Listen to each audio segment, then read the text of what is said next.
A man takes a job at an industrial park. Behind it is a stretch of woods everyone avoids.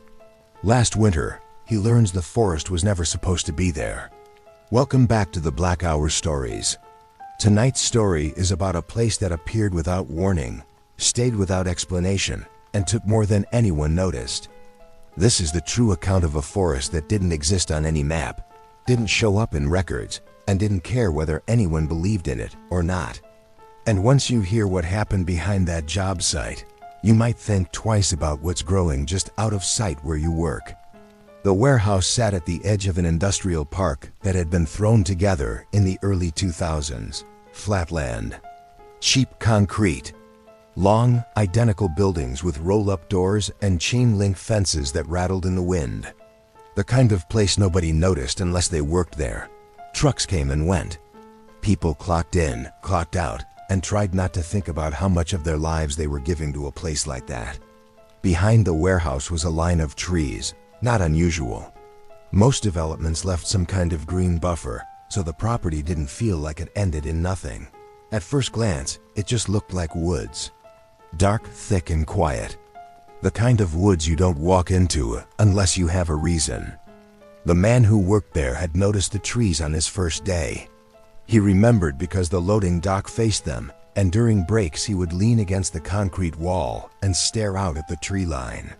The forest looked older than everything else around it.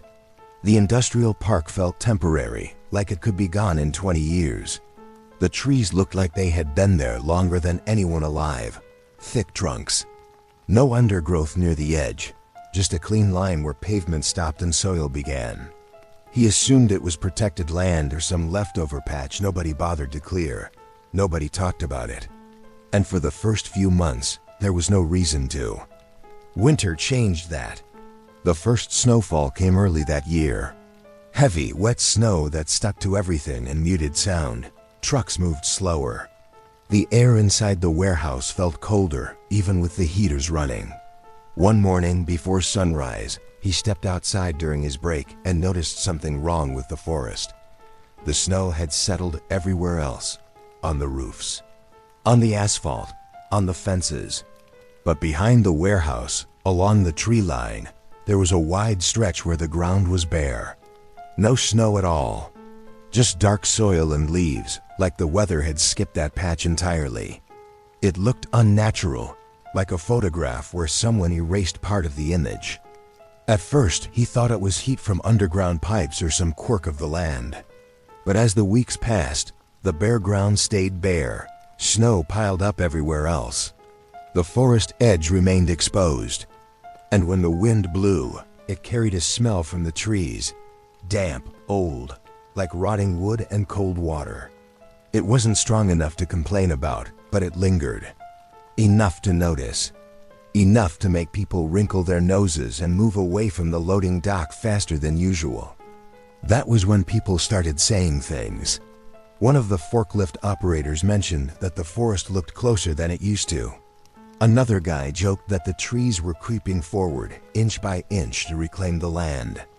It was said with a laugh, but nobody laughed very hard. The man working the dock started paying closer attention. He marked a spot on the pavement where a particular tree lined up with a crack in the concrete. A week later, the alignment was off, just slightly. Enough to make him doubt himself. He told himself the snow and shadows were messing with his perception. But then the fence began to lean. Not collapse, not break. Just tilt, like the ground beneath it was slowly shifting. One night, a security guard refused to finish his shift. He claimed he heard movement in the forest long after the trucks had stopped coming. Heavy footsteps. Slow ones. Like something large moving without urgency. The guard said it sounded close, right past the tree line, pacing back and forth. Management chalked it up to stress and sent him home. Another guard quit the next week without explanation. His badge was found on the ground near the back fence, bent and dirty, like it had been stepped on. The man tried to look up the land records during his lunch break. He wasn't sure what he was looking for, just something to explain why the forest felt wrong. The county maps showed the industrial park, the access road, a drainage ditch. And behind it, nothing. No green area, no protected land. No marking at all, just blank space, like the map hadn't finished loading. He checked older maps. Same thing. Satellite images from different years showed different things. Sometimes there were trees. Sometimes there was open land. Sometimes the image glitched or blurred right where the forest should have been. It made no sense. He showed a coworker who shrugged and said online maps were always messed up. By late January, the days felt shorter than they should have been. The sun seemed to dip behind the trees earlier, casting long shadows across the loading docks while it was still technically afternoon. The warehouse lights flickered more often. Radios crackled with static, and the forest began to make noise. Not animals, not wind. It sounded like breathing, slow and deep. A low, steady sound that you could feel more than hear. It made the concrete vibrate faintly underfoot. People started taking breaks inside. Nobody wanted to stand near the tree line anymore. One afternoon, a delivery driver went missing. He had backed his truck into the far dock, closest to the trees. Cameras showed him stepping out, checking the latch, and walking toward the rear of the trailer. Then the footage distorted. Static filled the screen for 11 seconds. When the image came back, the truck was still there. The dock was empty.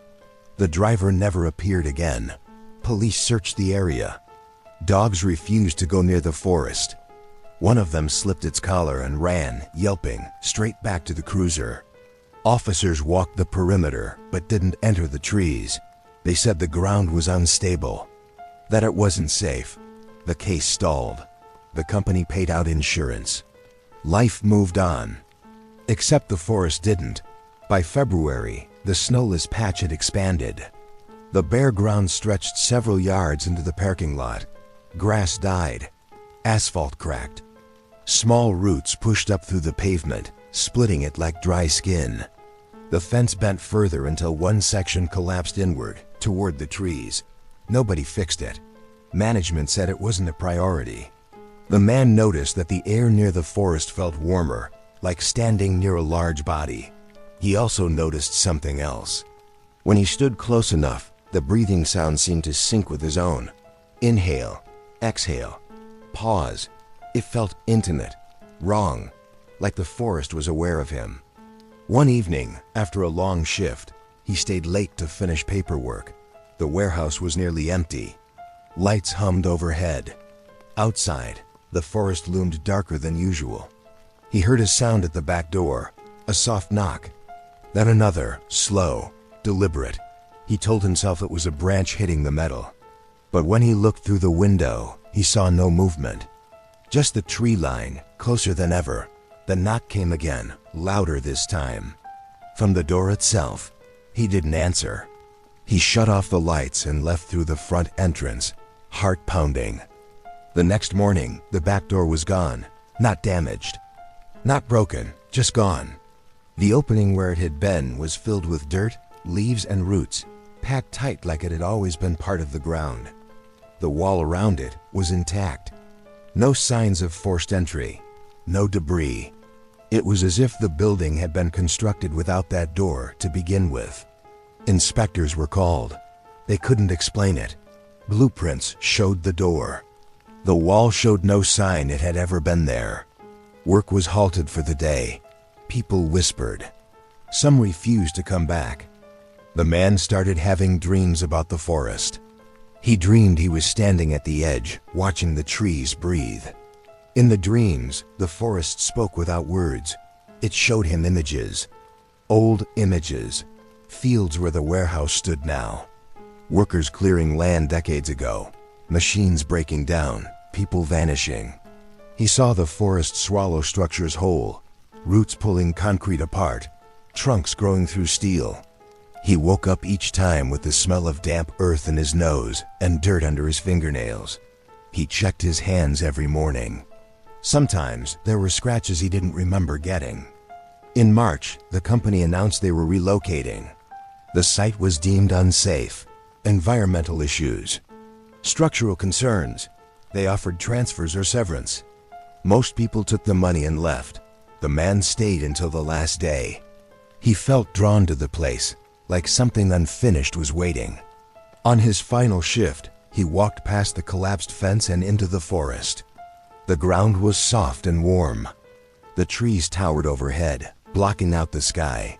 The air was thick and wet. He walked deeper than he meant to. The sounds of the warehouse faded. The breathing grew louder. He found things in there. Pieces of the building. A section of metal door, a forklift seat, a security badge half rotted. He found the missing driver's jacket, hanging from a branch like it had been placed there carefully. And deeper still, he found shapes beneath the soil. Straight lines, corners, the outline of walls, buried structures. He realized then that the forest wasn't behind the job. The job was on top of it, built over something that never stopped growing, never stopped reclaiming. The forest wasn't new. It was patient.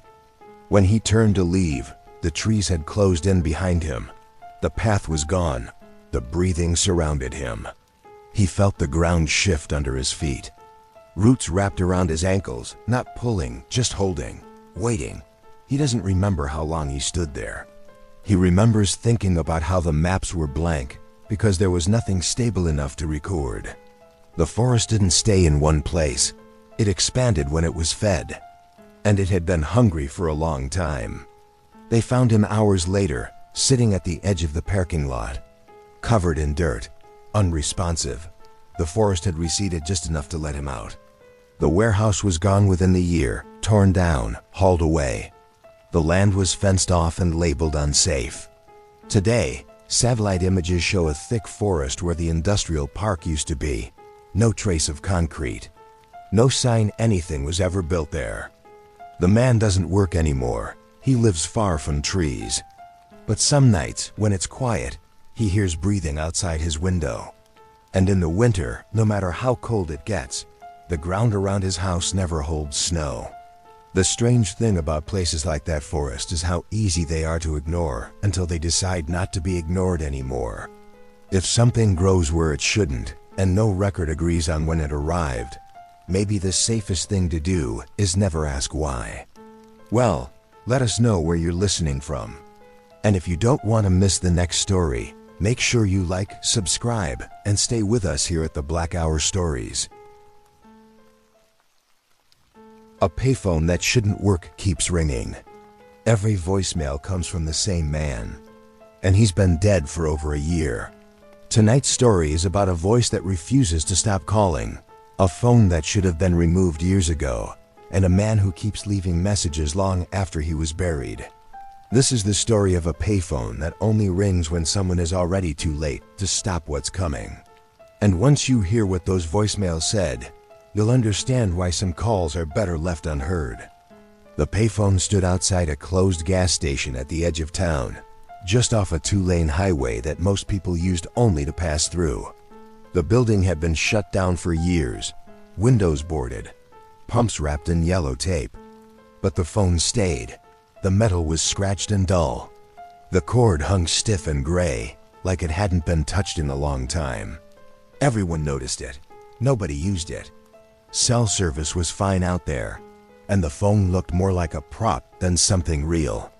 The man who started paying attention to it worked nights at the nearby auto parts warehouse. He drove past the station twice a day and never gave the phone a second thought until the night it rang. It was just after midnight, cold, quiet, no traffic. He was pulling into the lot to turn around when he heard it through his open window. A sharp, old-fashioned ring. Too loud, too clear. He stopped the car and listened. It rang again, 3 times, then stopped. The light above the phone flickered once and went dark. He told himself it was a glitch, some leftover line that hadn't been fully disconnected. He went home and forgot about it until the next morning, when his phone buzzed with a voicemail notification from an unknown number. The voicemail was only 7 seconds long. Static at first, then a man's voice, calm, tired, familiar in a way he couldn't place. The voice said his name, first and last. Then it said, "I don't have much time. You need to listen. The message ended there. No explanation, no background noise, just a soft click. He checked the number. It traced back to a landline registered decades ago. No active account, no address. He deleted the message and went on with his day, unsettled but not afraid. That night, the phone rang again. He slowed as he passed the gas station.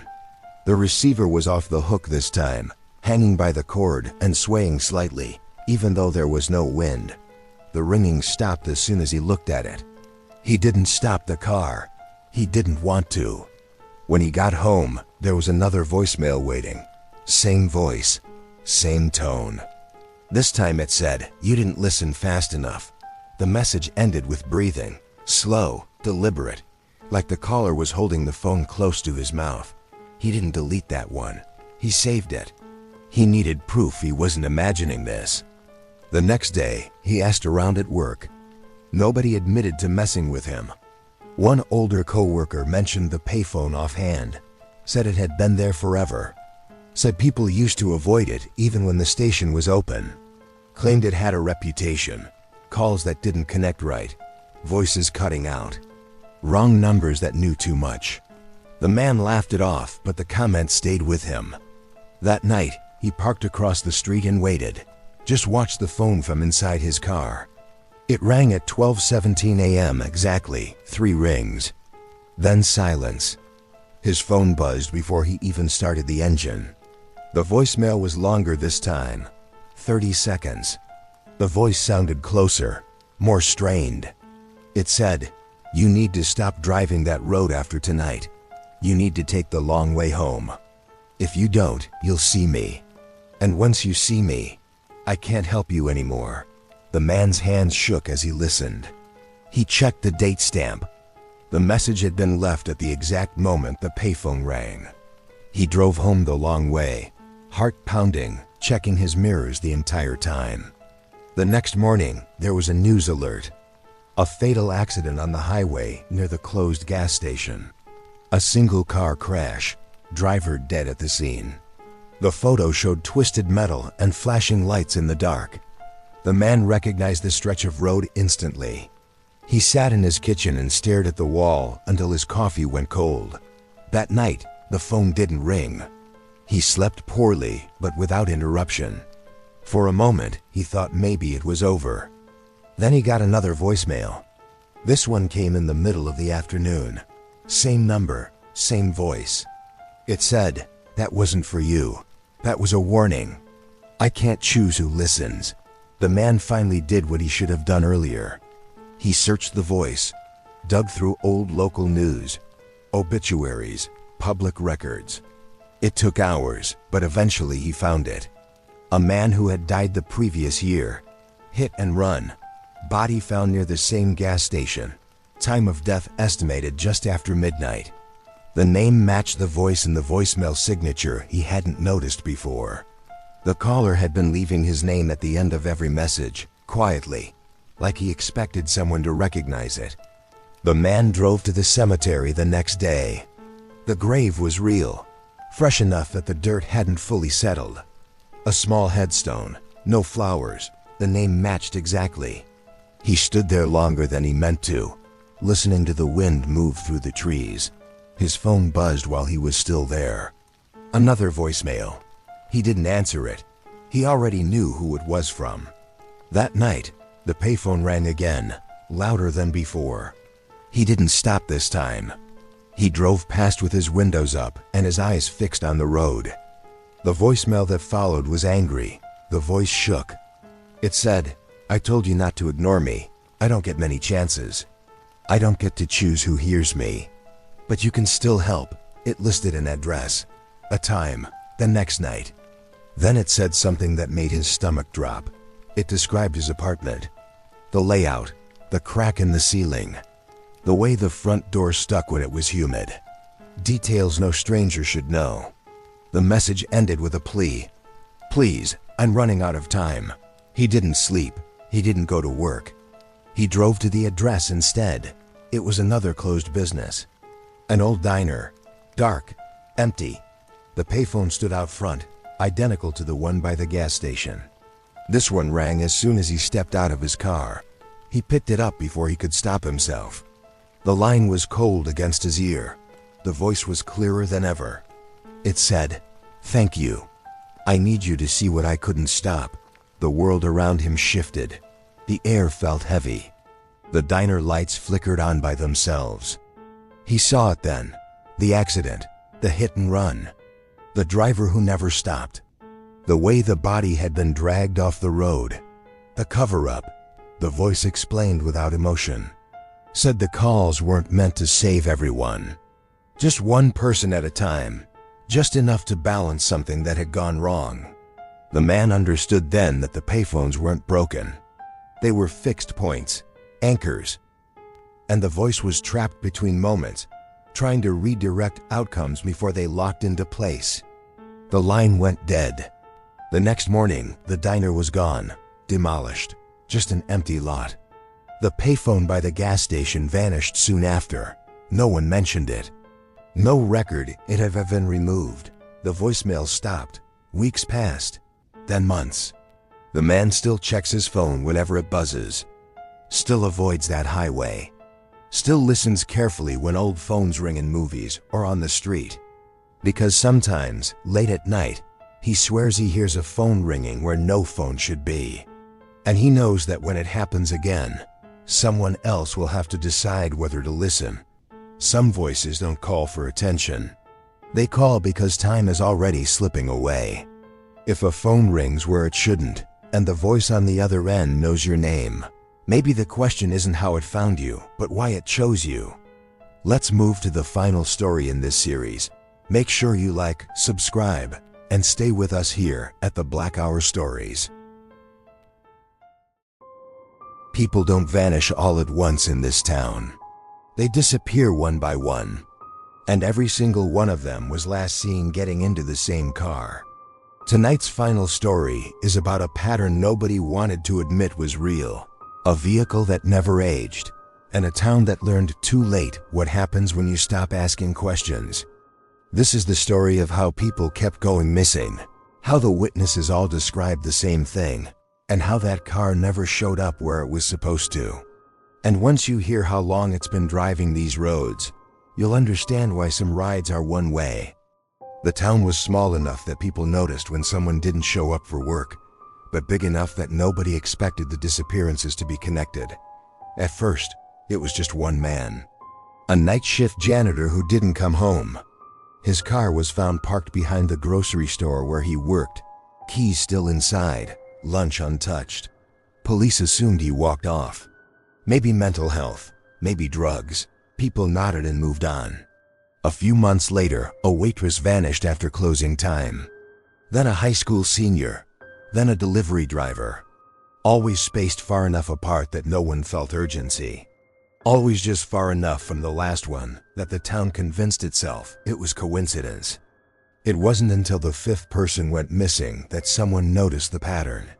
The woman who disappeared that time worked at the library. She was seen leaving just after dusk, locking the front doors, and walking toward the bus stop. A security camera across the street caught her stopping at the curb. A car pulled up. She leaned down, spoke to the driver for a few seconds. Then she opened the passenger door and got in. The car drove away calmly, no struggle, no rush. When police reviewed the footage, they paused it and zoomed in. The car was dark, 4 doors. Older model, the plate was unreadable. No distinguishing marks. It looked like 1,000 other cars. But one officer felt something about it was familiar. He couldn't explain why. When the footage was shown to the woman's family, her sister spoke up. Said she'd seen that car before. Said it had been idling outside her apartment a week earlier. Sighed she remembered because it didn't sound right. The engine was too quiet, like it wasn't fully there. The comment made people uncomfortable. It didn't go in the report, but it stuck. Because when police went back through old witness statements, they started to see the same description appear again and again. Dark sedan, older model, no visible rust, no decals. No plates anyone could remember clearly, always clean, always waiting. The janitor had been seen talking to someone in a similar car behind the grocery store. The waitress had told her coworker she was getting a ride home because her feet hurt. The delivery driver had waved to a car stopped just out of view of the security camera before stepping into the street. Every time, it was late. Every time, the person seemed calm. Like they recognized the driver. Like they trusted them. The town council held a meeting after the sixth disappearance. They brought in state police, put up flyers, increased patrols, issued warnings about accepting rides from strangers. The words felt hollow. Nobody could describe the driver. Nobody could remember a face, just the car, always the car. And even that description felt slippery. When people tried to picture it later, details changed, color shifted, body shape blurred. It was like trying to remember something seen in a dream. Then the car was caught on camera again. This time it was clearer. A traffic cam near the edge of town captured it rolling through a red light at 3 in the morning. The footage showed the car in perfect focus for exactly 2 seconds. Long enough to see that it didn't cast a reflection in the wet road. Long enough to see that the headlights didn't light up the pavement the way they should have. Then the image warped, bent inward, and skipped ahead 5 frames. When it resumed, the intersection was empty. The timestamp hadn't changed. The footage was quietly buried. A local reporter heard about it anyway. She started asking questions, pulling old records. She found mentions of similar disappearances going back decades. Different names, same circumstances, same calm exits. Same witnesses who later couldn't quite remember what they saw. She found a newspaper clipping from the 1970s describing a phantom vehicle connected to missing hitchhikers. Another from the 1950s mentioned a courtesy car that locals warned children about. One article from the 1930s talked about a polite driver who offered rides during storms. The descriptions all matched closely enough to be impossible to ignore. The car never changed. The reporter tried to track down older residents. Most didn't want to talk. One man did. He was in his 90s. He said his father had warned him about the car when he was a boy. Told him it only stopped for people who were tired, lost, ready to leave without knowing why. The man said the driver never forced anyone inside, never chased. Just waited, patient, certain. He said the town used to accept it as a fact of life, like floods or bad winters. People went missing, and the car moved on. The reporter asked where it took them. The old man shook his head, said nobody ever came back to say.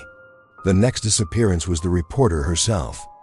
Her car was found parked outside the newspaper office. Engine cold, phone on the seat. A coworker remembered seeing her talking to someone outside just before midnight. Saw it, she looked relieved, like she'd finally gotten an answer to something. The security camera caught the exchange from a distance. The footage showed her stepping into the passenger seat of a dark sedan. As the door closed, the car seemed to sink slightly, like it was settling under new weight. Then it drove away. After that, something changed. People started seeing the car more often, parked at the edge of parking lots, idling near bus stops, rolling slowly down residential streets with no destination. Sometimes it sat in front of houses where someone was awake late at night, staring at the ceiling, thinking about leaving. People reported dreams about it. Dreams where the car waited outside, engine humming softly, radio playing something too faint to recognize. In the dreams, the door was always unlocked. The town grew tense. People stopped going out alone at night. Friends walked each other home. Parents waited up for their kids. And still, people vanished. Not because the car was faster or stronger, but because it was patient.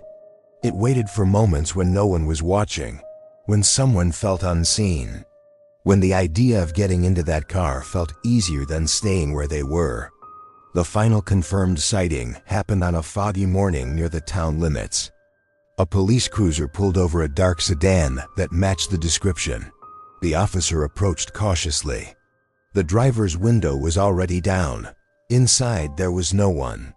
The interior was clean, Too clean, no dust, no fingerprints. The seats were warm. The engine was running, but there was no sound. The officer reached inside to turn it off. His hand passed through the ignition like it wasn't solid. The car faded in on itself, folding inward without moving, until there was nothing left but empty road and fog. No report was ever filed. Today, people still go missing in that town. Less often, but enough. The cases are quieter now. No meetings, no flyers, just acceptance. Parents warn their kids not to take rides from strangers, not to talk to cars that stop without reason, not to get in, no matter how tired they are. And late at night, when a dark sedan rolls slowly past with its headlights dimmed, people turn away and pretend they didn't see it. Because everyone knows the rule. Once you get in that car, the town forgets you, and the car keeps driving. Some things don't hunt, they wait. They don't force you to leave, they offer you an easier way out. If you've ever felt the urge to disappear, to let someone else take the wheel, maybe ask yourself where that road really goes. Tell us where you're listening from tonight.